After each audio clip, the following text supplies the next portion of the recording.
Let us now return to Oppenheimer. Through the early 50s, Oppenheimer became a very public man, making speeches and appearing on television and the covers of Time and Life magazine. He was appointed director of the Princeton Institute for Advanced Studies, where the now elderly Einstein resided.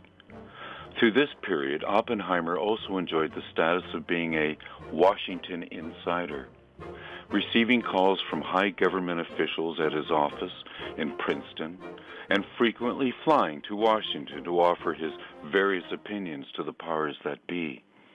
Unfortunately for Oppenheimer, as well through this period, his rivals became his enemies.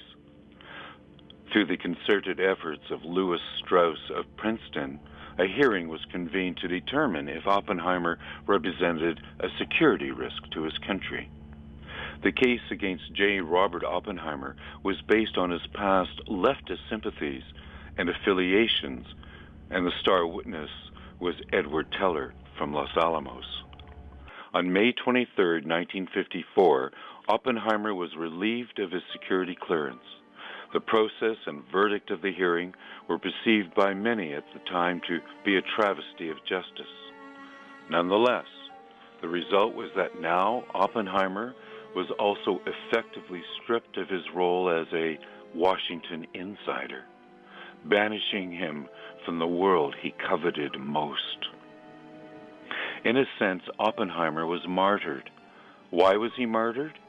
Perhaps it was for the sin in us all. His ambivalence represented the ugly truth that we should have known better.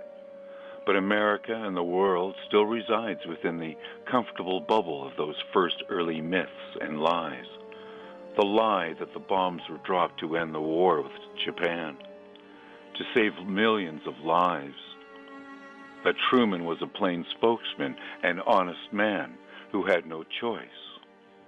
The endless lies of war.